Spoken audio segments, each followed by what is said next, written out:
اعوذ باللہ من الشیطان الرجیم بسم اللہ الرحمن الرحیم اللہم کل ولیک حجۃ ابن الحسن صلوات علیہ وعلی آبائہ فی هذه الساعة وفی کل ساعة ولی وحافظ وقائد وناصر ودلیل وعین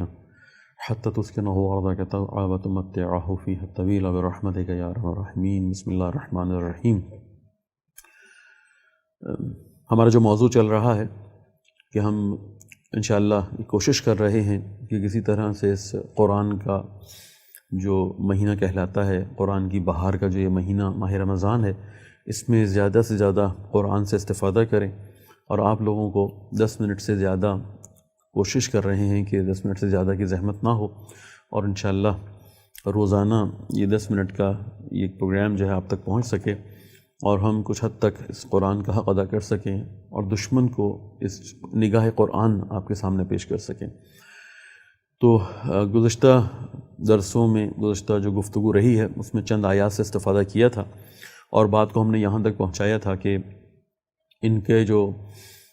قوموں کے جو آپس کے اختلافات ہیں یا ادیان کے ماننے والوں کے جو آپس کے اختلاف ہیں، یہ نہ ہی خدائی پروگرام کا نتیجہ ہے، نہ آسمانی کتب میں ایسا کچھ تھا، اور نہ ہی انبیاء اس طرح جھگڑتے تھے۔ یہ بات صحیح ہے کہ انبیاء کے موضوع پر جھگڑتے تھے، جیسے ہم نے حضرت ابراہیم علیہ السلام کی مثال یا آیت پڑھی تھی پچھلے درس میں کہ ابراہیم علیہ السلام پر یہ ان کا جھگڑا تھا کہ آیا وہ یہودی تھے یا وہ عیسائی تھے۔ اسی طرح سے انہوں نے اور بھی انبیاء پر یہ اختلاف رکھا ہے، جیسے کہ سورہ بقرہ میں 140ویں جو آیت ہے وہ اسی طرف اشارہ کرتی ہے، ام تقولون، بسم اللہ الرحمن الرحیم، ام تقولون ان ابراہیم و اسماعیل و اسحاق و یعقوب والاسباط کانوا ھودا او نصارا، کیا تم کہتے ہو کہ ابراہیم، اسماعیل، اسحاق، یعقوب اور ان کی اولاد یہودی یا نصرانی تھے؟ قل اانتم اعلم ام اللہ، پوچھئے کیا تم بہتر جانتے ہو یا اللہ؟ ومن اظلم ممن کتم شہادۃ عندہ من اللہ، اور اس سے بڑھ کر ظالم اور کون ہو سکتا ہے جس کے ذمے اللہ کی طرف سے گواہی ہو اور وہ اسے چھپائے۔ وما اللہ بغافل عما تعملون، اور اللہ تمہارے اعمال سے بے خبر تو نہیں ہے۔ یہاں پر ابراہیم علیہ السلام کے ساتھ قرآن نے اسماعیل، اسحاق، یعقوب اور ان کی اولادوں کا بھی ذکر کر دیا کہ یہ سب کے اوپر ہی جھگڑا کرتے رہے ہیں۔ ان کا کہنا یہ تھا ان دو بڑے مذاہب یا ادیان کا کہ جو رسول اللہ سے پہلے موجود تھے، کہ یہ انبیاء جو اس سے پہلے گزرے، رسول اللہ سے پہلے گزرے ہیں،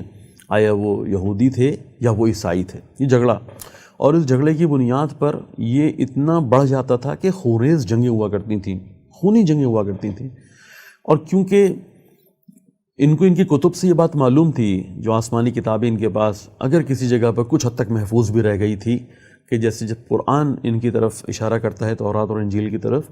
تو قرآن کے لحن سے یہ لگتا ہے کہ جیسے کچھ چیزیں ابھی تک محفوظ ہیں، کچھ چیزیں ان کے پاس ابھی تک صحیح حالت میں ہیں، تحریف ہوئی ہے لیکن اس کے باوجود بھی کچھ نہ کچھ چیزیں محفوظ ہیں۔ اور انشاءاللہ کوشش کریں گے قرآن کی ان آیات کی طرف بھی اشارہ کریں کہ جنہوں نے اس طرح کا انداز اپنایا کہ ابھی تمہارے پاس کچھ حقائق موجود ہیں۔ خوب، ہم یہ استفادہ کرتے ہیں کہ جو حقائق ان کے پاس موجود تھے، انہیں یہ بات اچھی طرح سے معلوم تھی کہ کتابیں آسمانی یہ کہہ رہی تھیں کہ یہ سارے انبیاء جو ہیں یہ اس دنیا کو ایک خاص جگہ تک پہنچانے کے لیے آئے ہیں۔ یہ جو نظام لے کر آ رہے ہیں، آپ اس کو کتابوں میں لائے ہوئے نظام کہیں، آپ اس کو شریعت کہیں، آپ اس کو پروگرام کہیں کہ جو انبیاء دے رہے ہیں، وہ خاص اہداف کے مطابق ہے، اور مسلسل یہ انبیاء اپنی قوموں کو اس طرف کا سفر کروا رہے ہیں، اپنے ماننے والوں کو اس طرف کا سفر کروا رہے ہیں۔ اس میں جو کامن بات تھی وہ یہ تھی کہ ان سب کو یہ یقین تھا کہ ایک خاص سرزمین ہے، کہ اگر ہم میں سے کوئی بھی وہاں جا کے مسلط ہو جاتا ہے، اور خاص موقع اور وقت ہے، ایک خاص اس زمانے کا قانون ہوگا، خاص چیزیں اس قوم کے پاس ہوں گی، اگر ہم سب اس جگہ پہنچ جائیں گے، وہ خاص موقع، خاص وقت، خاص جگہ، خاص وسائل کے ساتھ، تو دنیا پر ہم مسلط ہو جائیں گے، دنیا پر اپنی عالمی حکومت کا اعلان کر دیں گے، اپنا نظام جو اللہ دینا چاہتا ہے اس کا نفاذ کریں گے۔ یہ بات کامن تھی تمام انبیاء نے، جہاں گزشتہ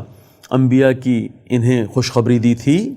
جہاں کتابوں میں پہلے انبیاء کا تذکرہ اور بعد میں آنے والے کے بارے میں ایک خبر موجود تھی، وہاں ساتھ ساتھ یہ بات بھی سب کے لیے واضح تھی، تمام انبیاء کے ماننے والوں کے لیے یہ بات بھی واضح تھی کہ ایک خاص جگہ پر ایک خاص وقت میں ایک ایسی شخصیت نے اسی اللہ کے ہی دین کو اس طرح سے نافذ کرنا ہے کہ وہ نافذ پوری دنیا پر ہوگا، دنیا پوری اس قانون کے تحت آ جائے گی، ماتحت آ جائے گی، اس شخصیت کے اندر میں آ جائے گی۔ کیونکہ نہیں یہ علم تھا، اس لیے نہیں خواہش یہ تھی کہ یہ ثابت کریں کہ یہ انبیاء زیادہ تر ہمارے میں سے آئے، انبیاء زیادہ تر ہمارے تھے، آسمانی کتابیں زیادہ تر ہمارے لیے آئی ہیں، اصل میں تو اللہ کی برگزیدہ قوم یا اللہ کی جو لاڈلی قوم ہے، اللہ نے جس قوم کو چن لیا ہے وہ ہم لوگ ہیں۔ یعنی یہ وہ اختلافات ہیں جو تمام ادیان کے ماننے والوں کے درمیان اس حد تک شدت اختیار کرے گا کہ ایک دوسرے کا قتل عام کرتے تھے۔ یہ انبیاء کا قتل عام پر آ گئے جب نبیوں کو انہوں نے کہا، اسی طرح کا ایک پروگرام دیا انہوں نے اپنے زمانے کے نبیوں کو، اور کہا کہ ہمیں گزشتہ نبی بتا چکے ہیں کہ ہم ہی لوگ وہ لوگ ہیں کہ جنہوں نے مسلط ہونا ہے، ہم ہی وہ لوگ ہیں چاہے ہم کچھ بھی کریں، ہم گناہ گار ہوں، ہم نیک ہوں، ہم ظلم کریں، ہم صلح کریں، ہم جو کام کریں، لیکن ہمیں ہی اللہ نے اصل میں مسلط کرنا ہے، ہم ہی کی حکومت قائم ہونی ہے۔ اور یعنی کیونکہ ان کو یہ زعم ہو گیا تھا، یہ گمان کر بیٹھے تھے، یہ سمجھ بیٹھے تھے کہ ہم ہی لوگ وہ ہیں جن کا خدا نے انتخاب کیا ہے، اس لیے ہر قسم کا ظلم کیا کرتے تھے، اپنے مخالفین کو نہیں مارتے تھے، اگر انبیاء ان کی بات نہ مانے انبیاء قتل عام کیا کرتے تھے۔ یعنی ہم انشاءاللہ اگلے موضوع کو جہاں سے شروع کریں گے وہاں آپ کو وہ آیات لے کر آئیں گے کہ جہاں کوشش کریں گے کہ ان آیات سے استفادہ کریں،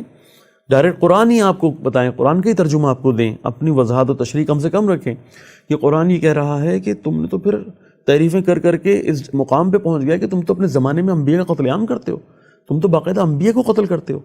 اور انبیاء کو قتل کرنے کے بعد تم یعنی کئی انبیاء کو قتل کرتے ہو، اور اس کے بعد تم اس طرح سے اگلے دن اپنے بازاروں کو کھول لیتے ہو کہ جیسے گزشتہ روز کچھ ہوا ہی نہیں ہے۔ قرآن کہتا ہے اس طرح کی باتیں۔ بہرحال انشاءاللہ ہم آگے ساری باتیں بیان کریں گے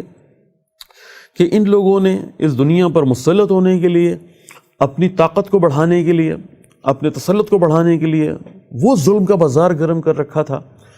اتنی نفرت پھیلائی ہے انہوں نے بقیہ ادیان کے درمیان میں، اپنے آپ کو برتر ثابت کرنے کے لیے اتنا قتل عام کیا، اتنا ظلم کیا ہے کہ لوگ صرف ان یہودیوں سے یا نصرانی یعنی عیسائیوں سے ہی متنفر نہیں ہو گئے تھے، گزشتہ لوگ ادیان سے تنفر ہو گیا تھا۔ وہ یعنی آہستہ آہستہ ان لوگوں کے کاموں کی وجہ سے ان کو شریعت جو آسمان سے آئی ہے اس سے نفرت ہو گئی تھی، انہیں آسمانی کتب سے نفرت ہونا شروع ہو گئی تھی۔ لوگ کہتے تھے کیونکہ سمجھ رہے تھے کہ یہ یعنی کس طرح کا حکم ان کو ملا ہوا ہے، کس طرح کی آسمانی کتابیں تھیں، کس طرح کی شریعت ان کے درمیان تھی، یہ صرف یعنی ظلم کیوں کرتے ہیں، یہ صرف مال و دولت جمع کیوں کرتے ہیں، یہ اپنے علاوہ ہر ایک کو جانور کیوں سمجھتے ہیں، یہ سوائے اپنے کسی اور کو انسان کیوں نہیں سمجھتے، بقیہ سب کو غلام بنانے کے موڈ میں کیوں رہتے ہیں۔ یعنی اتنا تنفر پھیل گیا تھا کہ لوگ آہستہ آہستہ ان سے، نہ صرف ان سے بلکہ آسمانی کتب سے، آسمانی شریعت سے اور انبیاء سے دوری اختیار کرتے تھے۔ یعنی لوگوں کی وجہ سے جو دعوے دار تھے کہ ہم انبیاء کے ماننے والے ہیں، جو دعوے دار تھے آسمانی کتب ہم پر نازل ہوئی ہیں، جو دعوے دار تھے کہ شریعتیں ہمارے لیے آئی ہیں، ان کے اعمال کی وجہ سے انسانیت ان سے دور ہو رہی تھی۔ قرآن نے بہت ہی خوبصورت انداز میں ان تمام موضوعات کا تذکرہ کیا ہے، اور ہماری کوشش ہے کہ اس ماہ رمضان میں ہم قرآن کے ایک پہلو پر، قرآن واقعاً اتنا بڑا سمندر ہے کہ شاید جس کی گہرائیوں کو سمجھنا اور اس کی گہرائیوں تک اترنا یہ کسی کے بس کی بات نہ ہو، مگر یہ کہ خدا جو چنے ہوئے خدا کے بندے ہیں انبیاء میں سے اور اوصیاء میں سے اور انشاءاللہ ائمہ میں سے، ان کے علاوہ کسی کے بس کی بات نہیں ہے قرآن کی گہرائیوں کو سمجھ سکے۔ اس لیے ہم نے بھی یہاں کوشش کرنی ہے کہ جو ہمارے پاس ٹائم ہے، جتنا وقت روزانہ ہم نے آپ کا لینا ہے، ہم صرف قرآن کے اس ایک پہلو پر، اور وہ بھی اپنی سمجھ کے مطابق، نہ کہ ہمارا یہ دعویٰ ہے کہ جو ہم کہہ رہے ہیں قرآن کی آیات سے جو ہم استفادہ کر رہے ہیں یا جو کوشش کر رہے ہیں کہ انشاءاللہ اچھی تفاسیر سے استفادہ کرتے ہوئے کوئی بات کر سکیں، ہم نہیں کہہ سکتے کہ یہ آخری بات ہے۔ یعنی یقینی طور پہ اس سے گہری باتیں، اس سے زیادہ اہم باتیں، زیادہ مضبوط بات اور بھی ہو سکتی ہے، لیکن ہم کوشش یہ کر رہے ہیں انشاءاللہ کہ ایک پہلو کو اور اپنی فکر کے مطابق اور انشاءاللہ چند تفاسیر سے استفادہ کرتے ہوئے اس دشمن شناسی از نگاہ قرآن کو آپ کے سامنے روزانہ کی بنیاد پر صرف 10 منٹ انشاءاللہ سے زیادہ کوشش کریں گے کہ کوئی بھی ہمارا گفتگو کا جو ہے دورانیہ ہے یا جو لیکچر ہے وہ اس سے زیادہ آگے نہ جائے۔ بہت شکریہ، انشاءاللہ کل ملاقات ہوگی۔ خدا حافظ۔